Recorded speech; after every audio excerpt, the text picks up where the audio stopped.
నిలుచుకుపోవడానికి అవకాశం ఉంటుంది. Okay, right అండి. మళ్ళీ మీ దగ్గరకు వస్తామండి. మరి ఈ దేశకు సంబంధించి రాజకీయ విశ్లేషకులు కిలార్ నాగార్జున గారు మనతో జాయిన్ అయ్యారు. నాగార్జున గారు నమస్తే అండి. నమస్తే. నాగార్జున గారు, మొత్తంగా 97 కోట్ల ఓటర్లు ఉన్నారు, అలాగే 543 లోక్సభ స్థానాలు.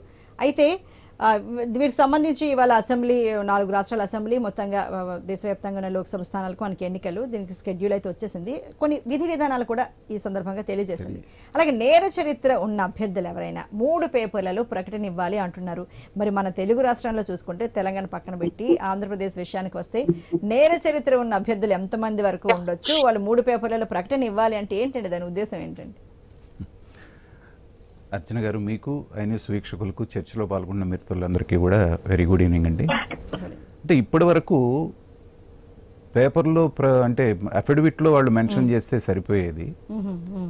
ఈసారి ఎలక్షన్ కమిషన్ కూడా ఎలక్షన్ షెడ్యూల్ ప్రకటిస్తూ చాలా సుదీర్ఘమైనటువంటి ఉపన్యాసం కూడా వాళ్ళు ఇచ్చారు. అవునండి, చాలా విషయాలు చాలా కూలంక్షంగా వాళ్ళు ఎక్కడెక్కడ ప్రపంచంలోనే మనది పెద్ద వ్యవస్థ, ప్రజాస్వామ్య వ్యవస్థ దగ్గర నుంచి చేయబోయే సంస్కరణ వరకు వాళ్ళు ఏం చేయబోతున్నారు అనేటువంటి చెప్పారు.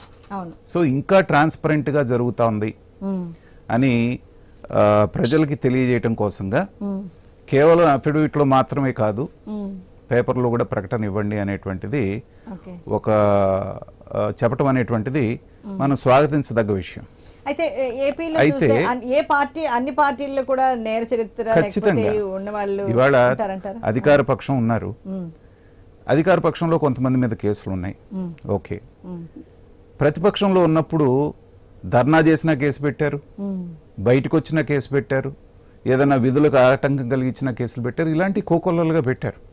పెట్టినప్పుడు ఏంటంటే వాళ్ళు కేసు లేనాడు దాదాపుగా ఎవరు కనపడరు మనకి. అందులోకి మొన్న చంద్రబాబు నాయుడు అసలు తనపైన ఏ కేసులు ఉన్నాయో తనకు తెలియదు కాబట్టి డీజీపీని కూడా ఆశ్రయించారు.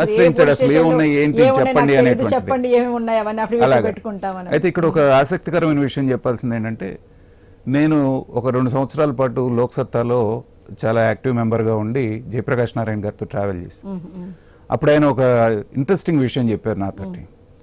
నాగార్జున గారు, నేను నేర చరిత్రల్ని ప్రకటించాలి అనేటువంటిది నేను పట్టుబట్టి అది ఒక కార్యాచరణగా తీసుకొచ్చి చెప్పినప్పుడు చాలామంది నన్ను భయపెట్టారు.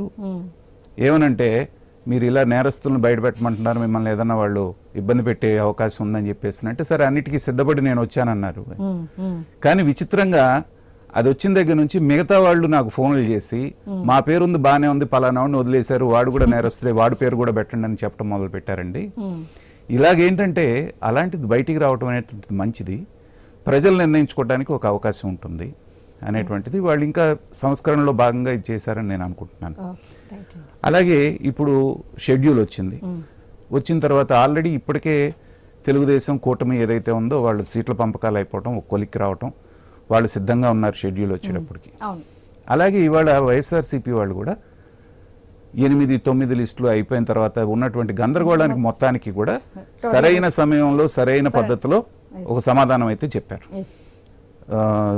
రాజశేఖర రెడ్డి గారి సమాధి సాక్షిగా జగన్మోహన్ రెడ్డి గారికి ఉన్నటువంటి సెంటిమెంట్ ప్రకారంగా ఒక పక్క నందిగాం సురేష్ గారిని, ఒక పక్కన ఆయన పెట్టుకొని ఉన్నారు. తెలంగాణ సీఎం రేవంత్ రెడ్డి వైజాగ్ లో మాట్లాడుతున్నారు, వైజాగ్ సభలో లైవ్ లో చూద్దాం.